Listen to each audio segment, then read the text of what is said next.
You wanted the best. You've got the best podcast. The hottest podcast in the world.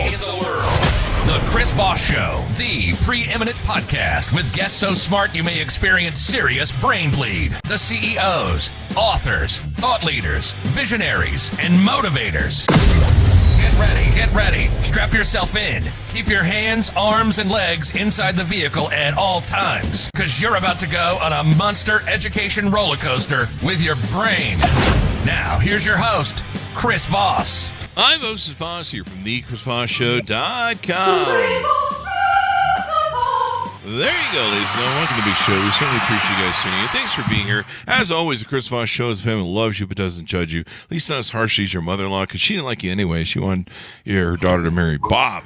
And Bob, went on to that stellar career of Silicon Valley VIP there, and she's regretted it ever since. But get on her good side. Refer to the Chris Voss Show. Tell her to go to goodreads.com/Chris Voss, LinkedIn.com/Chris Voss, all those crazy places on the internet. And you know what? She might be happier with you. Or not. It's your problem. You created it. Anyway, we have an amazing author on the show. As always, we have the most brilliant minds who are going to share with you their journeys, their lessons of life, their ways that you can improve the quality of your life, or else. I don't know what that means at the end there. But he's the author of the newest book that came out. It's called The Unstoppable Franchisee, 7 Drivers of Next Level Growth. Came out April 11th, 2023. Gary Prenevost is on the show with us today. We are going to be talking to him about his new book. He is an amazing young gentleman, and he's going to be sharing his insights as well. He's a passionate entrepreneur, multi-unit franchisee, franchise search coach, and also author. Gary is a passionate entrepreneur and lifelong learner, is a calculated risk taker who thrives on creating opportunity for others. He's constantly redefining his comfort zone while helping others to redefine their comfort zones and unlock their golden shackles that are holding them back from achieving their next level financial and lifestyle goals. Now, Gary's 30 plus years of experience in the Canadian franchising industry makes him an industry leading and much sought after consultant and expert. He's been on every side of the franchise business table, and he's bought single, multi-unit, and master franchises for himself, brought U.S. franchise concepts to Canada, and helped companies become franchisors and coach hundreds of entrepreneurs. For 10 years, he was involved in growing one of Canada's largest human skills training companies, eventually building it to over 100 licensed locations across Canada. He's done a lot there. Gary, welcome to the show. How are you? I am doing awesome, Chris. It's a pleasure to be here. Thank you. It's a pleasure to have you as well, all the way from our favorite neighbor above us, the nice version of us, the Canada. Give us your .coms. Where can people find you on the interwebs? The easiest place would be theunstoppablepfranchisee.com. All my services are there. The franchise matchmaking would be www.franet.com/G Prenevost. There you go. So give us a 30,000 overview of what you do there. Oh boy. I've worked with over 2,000 people, Chris, on their journey to becoming self-employed through franchising. We work with hundreds of brands, and it's really helping people understand where their best use of talent and skills is aligned with passion and focusing on the right type of customers they want. So many people, as you're aware, there's a romance to being an entrepreneur. Yeah. And franchising, people think is food and retail. That's a big part of it, but there's so much more that it's other areas. So we help people look at all the options. In my book, I talk about the achieving top performance, next level growth and top performance in franchise ownership. In any business, top performance only happens when somebody chooses the right business. When they get that, you can get the best business model and put somebody behind it who doesn't have the skills or isn't aligned with the purpose and values of that business is, they're still going to flop. Ah, there you go. Now, my understanding is franchising can be a better business than just making something out of whole cloth as an entrepreneur, because you're buying into a business model that usually has a proven success. And so you usually have a high proponent of success doing that than doing idiot things like I do, where I just make up businesses out of whole cloth and keep my fingers crossed and have to figure out the model that isn't being handed to me. Is that true? Well, there's to a degree. When I think about franchising is a specialized form of distribution. And it is a growth acceleration model once somebody gets up to full stride, but they have to learn a whole lot of things, Chris, before they get to full stride. So when somebody buys a franchise, if it's a proven system, not all franchises are created equal. If it's a proven system, that's they focus on the learning curve in the short term. So it's a time compression strategy because they're not doing a whole lot of experimenting and what you're just saying, building stuff from raw cloth. You got a lot of trial and error where the franchisor says, do these things, avoid these things.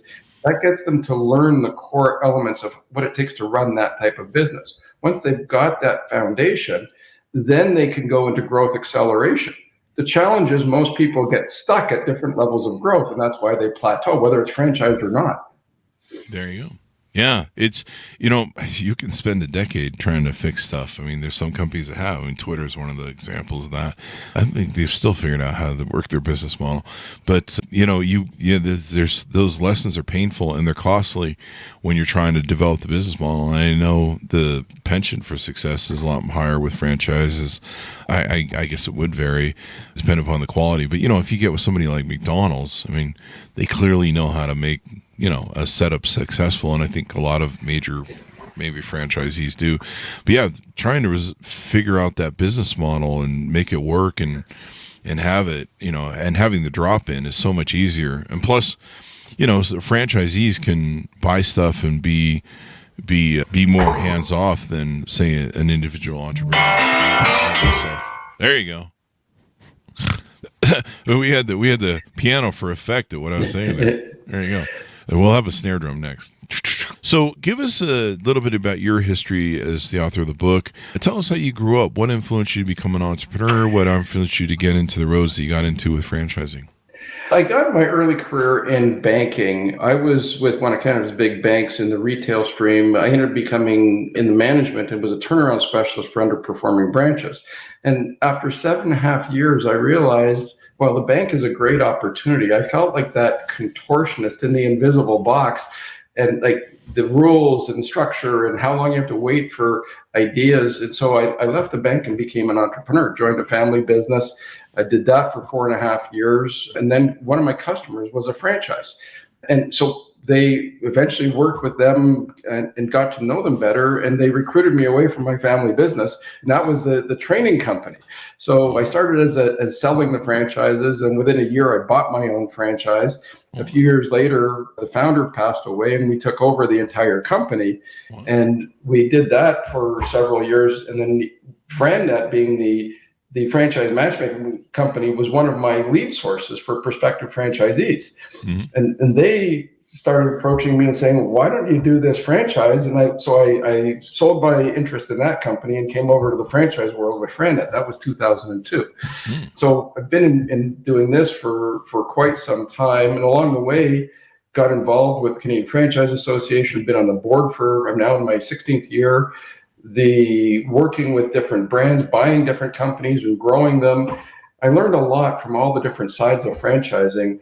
And that got me to approaching the book with FranNet. I was one of the top franchisees, been consistently in the top 5, been number 1 a couple of times. And as we approached 2018, 2019, there was this nagging question. I guess it's the old trainer in me, Chris, that was, why don't more franchisees do the things that the top franchisees are doing? It wasn't just in FranNet. It was with all the businesses that we see. Mm-hmm. You have 3 groups of franchisees. Generally, you have the people, the top performers, the top 25%. They embrace the system, grow it, and do really, really exciting things with it. Then you've got the middle 50% that they have good lives, to average to good lives. They're doing good things with the business, but they plateau or they get to a comfort zone. They don't go beyond a certain point. And then you've got the bottom 25 who struggle no matter what. They can't connect the dots. So when I started looking about that question, why don't more people do more with the system? That led me to doing the research for the book. And I focused on what do the top 4% franchisees, and why I chose 4% was the 80-20 of the 80-20, Pareto's Pareto, that generate the vast majority of business. what are their traits and characteristics? What are their skills and alignment? What do they not do that the rest of the franchisee do? And I got it from the franchisor CEO perspective. I interviewed some of the biggest franchisor CEOs on the planet, fast-growing systems. Then I interviewed the top 1% to 4% franchisees. And that's how the book came about. I didn't know if I had a book in me. I just knew I wanted to answer this question. And so that came out, and the USA Today rated it as one of the top 10 books for 2024 to grow your business. And I just won the Axiom Bronze Medal for it, Axiom Business Book Award. So it's getting the traction. That's very exciting. There you go. That's awesome. Congratulations. So in your book, you talk about these 7 drivers of next level growth to help you talked about what the percentages and the levels of people and how they're underperforming in many cases. So in your book, you talk about the 7 drivers of next level growth. Can you give us a tease on a couple of those? Let's start first with, I think the most important driver is the first driver, which is grow a next level mindset. The mindset is so important, and we all have fixed minds. Parts of our lives, we have fixed perspectives of ourselves, and other parts we're open to growth. But we get past a certain point of progress, and the more we learn about something, the less likely we are to want to learn deeper. And we go into this very comfortable place, otherwise known as the comfort zone, and then we just plateau. I was listening to one of your podcasts recently, and you were talking about you launch something, you build it, you get up and going, and then you figure out something else to do. My life story was almost my entire life. I was launch, build, okay, it's on plateau, squirrel, right? And I would lose focus on the business. I kept it running, but I just lost interest in it because it wasn't as challenging.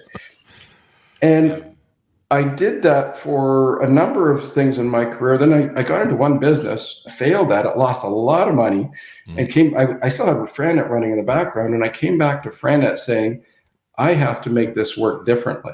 And this is a fundamental component of the book and helping people grow, is when we get to our comfort zone, we kind of pause. And most people, that middle group, they're at competency in running their businesses, or if they're running a stronger business, they're at proficiency. But they're still at a plateau, Chris. And to move from proficiency to mastery, to go from good performance to brilliant performance, excellence, it takes an entirely different focus on the micro components of the core drivers of the business, going from good to great. And Jim Collins said the enemy of great is the good, right? So how do you stop? That stops people from progressing. So we attack that. There you go. And sometimes, you go through plateaus in your business, and you need sometimes someone from the outside, or you need a new idea or a new paradigm shift to look at things in a different light. Sometimes I always kind of joke about how it's kind of like a combination of a safe. And, you're sitting there trying to figure out what the right combo is. And man, as soon as you nail the right numbers and you dial it perfect, it's like the lights go on and it opens, and, doors open up and revenue opens up. But man, sometimes trying to just break through that plateau or that next level makes all the difference in getting there. And so it's hard to do to some people. I mean, and I like how you talk about mindset, because yeah, you do have to have an expandable mind. You have to have a mind that questions things out of the box. Why do we do things this way? Being able to see outside the box is also hard, because you've spent so much time in the box designing maybe what you did. One of the challenges I used to have to do is I would ask my employees, I'm like, why do we do the systems this way in this particular thing? And they'd be like, you designed it. And I'm like, why did I design it this way again?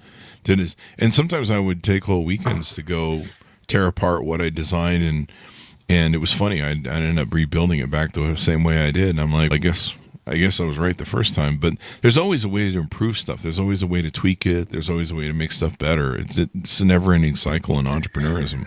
That's a great segue into the second driver, which is awareness. There's internal awareness, what we have in our own head, that ties to the mindset, but there's also internal awareness from what does the owner and the staff see that the customers don't. And so where systems, processes, the facility, all the different elements, if you never pay attention to that, it just goes into that comfort zone and things start deteriorating.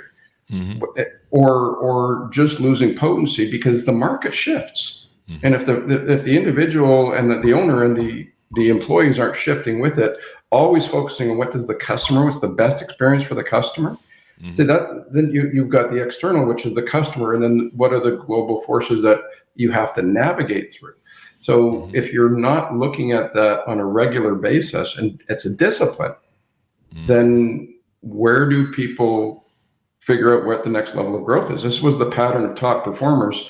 When they get to that comfort zone, the comfort zone is a good place. It's you work hard, you get to a point, you start coasting. It's a rest and reflect, which is a natural part of how we operate as humans. Mm-hmm. But after they've reflected a bit, okay, where do we grow next? Mm-hmm. So this is where, there's operational, there's leadership, there's the other drivers are specific to verticals of the business, depending on what the core driver is. Yeah. And you've got to be able to figure these things out. And some people, they need help. I mean, you can't, sometimes you're just stuck seeing the inside of your business and you can't see the outside. We were just talking, we just had an entrepreneur on about an hour ago, and, she was talking about how, they did business one way back in the old days of brick and mortar and retail and malls, and they've had to adapt and adopt to selling online, and it hasn't been an easy transition, and they found it's even more costly. So this is a thing, and it's just one of those things. Business constantly changes on you. Business adapts. There's industry changes. Like we're seeing AI come into thing now. It's throwing everything into a wrench. So it's constant problem solving. When I think about the importance of innovation, staying in touch with what the customer wants, where the customer is shifting, coming back to the strength of the franchise business model, when it's done right, the franchisor can draw upon the knowledge of all the franchisees, their experiences, plus their own, plus the supplier base, and they can accelerate that innovation far faster than the non-franchise independent, because there's so many eyes looking at it. Just think about AI and how, let's say you've got a leadership team of 20 people at a franchisor. Everybody is looking at dabbling on that, and then there's going to be some people who are specifically tasked to really drive into it. So you've got these financial resources, you've got the operational and talent resources. Instead of being an independent business owner, how do I figure this out on my own? Yeah. So that's where I think the power of the franchise family and the relationships, that interdependence on that knowledge, that's my sixth driver, really maximizing that. Mm-hmm. Cultivate the neural network of your business. What is the neural network of your business is one of your tips? One of my favorite subjects, what so many people don't like to look at, which is KPIs, key performance indicators, tracking and measuring. See, I liken the business body to the human body. We are genetically wired to be aware of our environment. Going back to the awareness driver, there's pleasure sensors and there's pain sensors all throughout our body. Business, the KPIs are the neural network, the pathways. If somebody has got a problem and they're not paying attention to it, and it just keeps on going away, that problem becomes a crisis.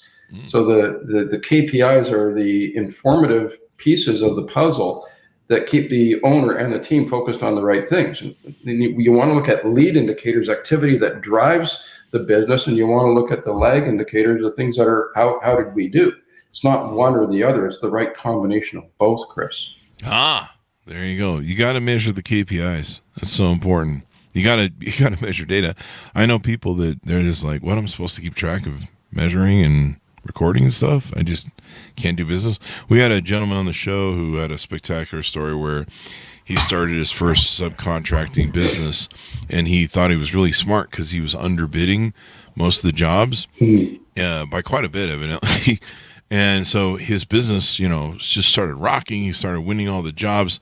He'd overlooked the fact that you need to pay, like employment taxes and stuff like that. And he just assumed that he was making a profit since he was making revenue. Turns out he was about $500,000 in the hole. Great example. Yeah. People think about often what are the revenue KPIs, and they don't pay attention to some of the more informative pieces. Like with a franchise, you've got system averages. So let's say if it's a production company, if my production percentage is X and I'm above the what the average is, I've got a higher cost of production, I'm not doing something right in the system, whether it's sales or conversion. Like there's a lot of things. You can get lost in data. Yeah. So what are the core 6 to 8 that no matter what, we have to pay attention to these top performers in any, whether it's a franchise or not, they are on their numbers. They're paying attention to their numbers every day. They've got a dashboard that they look at, and their team informs them of what are the critical things. Okay, so we've got this, great. How can we maximize it? We've got this challenge. Oh, how are we going to address it? Whether it's opportunity or challenge, the KPIs inform the owner and the team. There you go. Now you built this data and what's inside the book from extensive research and insights from more than 50 top performing franchisees and franchisors across systems of all sizes. Tell us a little bit about that and how you compile that data. So I got to weave other people's brilliance. I went after going back to that top 1% to 4%. These are people who are running multi-million-dollar businesses at the franchisee level. They're doing a lot of things right. So what were their operational practices? The CEOs, the franchisor CEOs that I interviewed, I wanted to see it from the corporate side. How do they see their top franchisees different from the average franchisees? That's great insight, but it's not on the ground what's driving the results. So that's where I went to the top 1% to 4% franchisees. What are you doing differently? Why are you doing it this way? What are you paying attention to? When I think about the driver on grow your people skills, grow your leadership, one of the common consistent themes that came from all of the top performers was our employees are our most important repeat customer. And one person said more important than our biggest paying customer. Think about that as a mindset and as a strategy. Our staff are our most important repeat customer. Compared to what most entrepreneurs do, our staff are a resource to be consumed, exploited, whatever. We'll pay the minimum. We want to get the most out of them. Money is number 4 on most people's, or number 5 on most people's priority list. They're looking for so much more in their work engagement these days. Yeah, so much more. So what do you tell us about what you do on your website? You do some consulting, some speaking, and some different things. Tell us about what you offer when people go there as a professional. So with the book, related to the book, I do keynote speaking, I do workshops for franchisors and independent groups. So helping people break out of their comfort zones. This is really looking at where are they stuck, how to get unstuck. Some people it's operational, some people it's leadership. So we do private workshops, customized workshops for that. On the franchise side, people who are looking at, I want to be in business. I don't know what my options are. I don't know where to look. There's 4,000 franchises in North America. What's the right one? Yeah. When I started this business in 2002, there were 400 brokers and basically the similar competitors to what I do. Now there's 4,000. Oh, wow. So there's a lot of people who are trying to look at how do I find the right business. So it's the understanding the depth of experience and awareness that I bring to the table, Chris. When somebody's going through that search, there's a lot of good businesses out there. There's a lot of good franchises, but if they don't have that skill set to execute the business model, they're going to struggle. And most people, when they buy a franchise, 90% of my clients over the 20 years that I've worked have told us I would have never picked it from a list and I would have never seen myself in that business. Because it's about applying the transferable skills in an area, in an arena that they get to do the similar skills that they're good at, but they also, the things that they're not good at or don't like to do are not core drivers of the business. Success comes when the passion for the work is what drives the business. Definitely. And loving your work is important. Why is it important to find the right, it seems kind of obvious, but I mean, why is it important to find a franchise that works for you? You know, hire a broker like yourself to find that, and why is it important to find that perfect fit?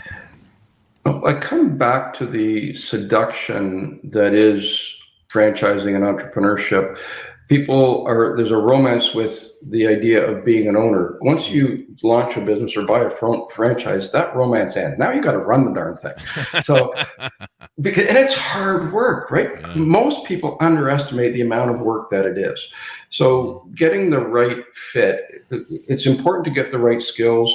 But what about the right customer? So some people, they only want to have like a one-time customer. I like project management, I like construction or whatever, home improvement. I've got a one-time customer, so I've got to constantly have a business that requires marketing. Whereas if I'm somebody who likes building relationships and going long-term, having long-term relationships, that's a different strategy. It's a different skill set. So you want to make sure the skill set aligns with what the business takes to drive it. But this is where it comes back to purpose. If people aren't connected with their purpose, they're going to try things out, they're going to meander, and they'll probably leave the business or close it. When you're buying a franchise, you get to tie that purpose to your passion, but there's also the importance of aligning with what the franchisor's purpose and systems and processes are, because you have to buy into that and drive that along the way. So you've got this extra level of structure, support, and the culture that you want to be part of. See, every business has a culture, and a franchisor, there's great cultures, there's supportive cultures, there's also very isolationist cultures. So there's so many different layers that people don't even think about. And I think this is how they get into trouble, Chris. Yeah. They buy a business because they like it on the surface, but what are the 12 to 14 different criteria that they only think of 4 or 5, and then they have big surprises.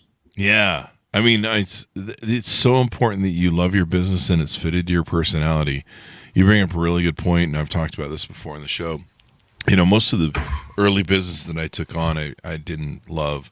And I mean, it was more of a necessity thing. And I like being CEO and the innovator and the guy who has to come up with all the stuff. But I always thought of myself an investor in most of my companies, and I never really loved passionately any of them. I love the podcast. I think it's the first time I had anything I really loved and that I enjoyed doing. And so, you know, people come up to me and be like, "Oh, it's great that you found something you love to do." And I'm like, "I hate this business. I hate this company. I mean, I like the paychecks, but I don't really like what we do.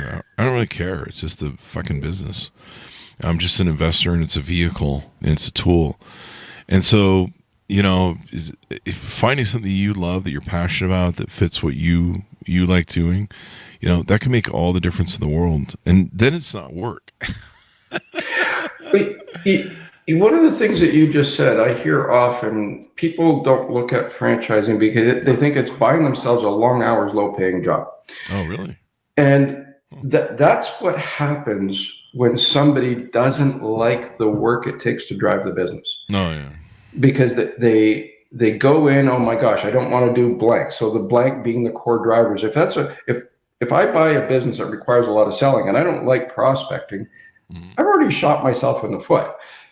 It's never the franchisor's job to get the franchisee's customers. That's what a big misperception is. It's the franchisor's job to bring business strategies and models. One of them is marketing and business generation. It's the franchisee's job to execute that model. They got to understand what it takes to really execute that well.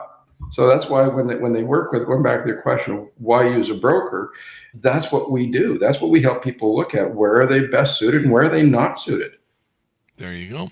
So what haven't we talked about that's covered in your book and some of the work you do to help people find their best franchise? On the book side, when I look at the 7 drivers, the book meets you where you are. I wrote the book not just be an information tool. Information on its own is useless if you can't apply it. So how do you apply it? So there's workbooks, there's exercise in the book that it meets you where you are, and then it helps you say, this is what I need to do next. There's a downloadable PDF file at the back of the book that on the QR code that people can make that their workbook. So it's not just, hey, here's some information. I might need to focus on people skills, and then, okay, I've got that worked on. So let me go back. What's the next area? When we look at growth and when people try to do too many things, they end up doing nothing, Chris. So what's the critical 2 or 3 priorities of this is what has to get done? in order to get to that next level. And this is going from proficiency to mastery. Once I go from proficiency to mastery, okay, when I'm at mastery at something, that's the time to delegate it and take on new skills instead of locking into that comfort zone and just coasting. That's what top performers do. So the pattern is, once I get to a comfort zone, what's the next growth stage? What's the next growth stage? And they're always looking at those growth catalysts when the pain of doing nothing, remaining in that comfort zone, becomes greater than the pain and sacrifice of making change. Wow. Yeah. Growth is hard. Growth is painful, but it's worth it when you embrace it correctly. Oh, yeah. Yeah, it can make all the difference. So final thoughts as we go out on people to pick up the book, and how can people onboard with you, reach out, find out if you're a good fit, talk with you, consult with you, et cetera, et cetera? One of the best places is LinkedIn. I'm on LinkedIn a lot. The unstoppablefranchisee.com. There's different things you can see there. If people are interested in exploring business ownership, I work right across North America. We have a big team of talent across FranNet, and I can draw on local resources. So regardless of what city, so that would be the frannet.com/G Prenevost. Mm-hmm. And I know you're based in Colorado or Canada.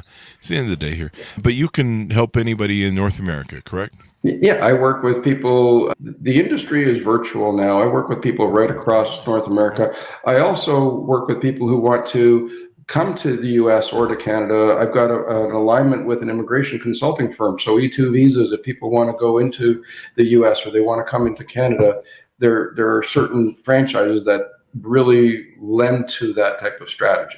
Not all franchisors want the new immigrant because they want franchisees in a local market with that local market route. So we really depends on where somebody's at. We meet them where they're at. And 2/3 of my clients say, no, this is not the right time. So this is a learning journey, not a buying journey for people, Chris. Yeah. You definitely want to do the preparedness work up front. And you definitely, I love what you guys are doing where you fit it to the client's personality and what they're driving is, because it does make, it's like all the difference in the world, people, when you do something you love, and or at least it fits your personality of what you like. There's something, I mean, I've owned companies that make money and they've been multi-million-dollar companies, but sometimes I just hate them. I get other people to run them, and I'm just like, I don't want to deal with that thing. But you know, I mean, they still can be successful, but you just don't love them. There's a couple of them I shut down once my partnerships broke up back in whenever it was. It's in my book. But when that happened, you know, I was like, I don't want to do these businesses anymore. We're going to cut them loose. And sometimes they were high risk, high liability businesses like courier services where there's cars on the road and you can hit people and stuff. So there you go. Give us your final pitch out as we go out for people who order the book and get in contact with you. I believe anybody in business can do more with their business than what they're doing. It's a matter of the right mindset. Do I want to grow? The commitment of time and resources and the passion, aligning with the passion. What is your current why? What the reason why somebody bought a business or launched a business, if they're 5 years or longer in, they probably have an entirely different set of whys. And it's the whys that are going to drive them forward when they hit challenges and opportunities. Mm-hmm. So the book helps them do that. And with the FranNet business, I help them figure out what the right business is, what the right arena is that they want to play in. There you go. It can make all the difference in the world.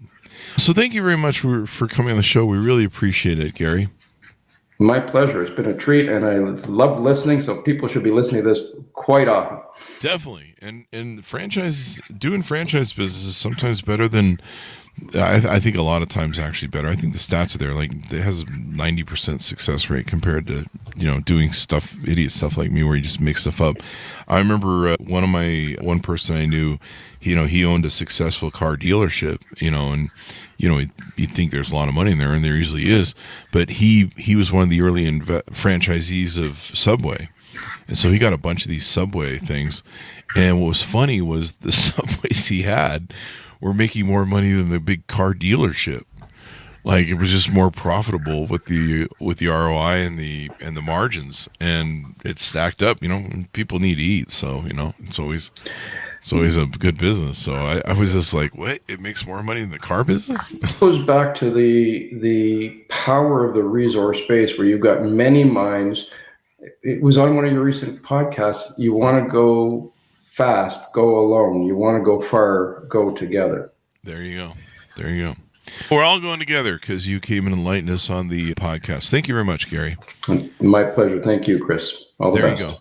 And folks, order up the book wherever fine books are sold. The Unstoppable Franchisee, 7 Drivers of Next Level Growth, April 11th, 2023 by Gary Provenot. Did I have that right, Gary? It's the end of the day for me.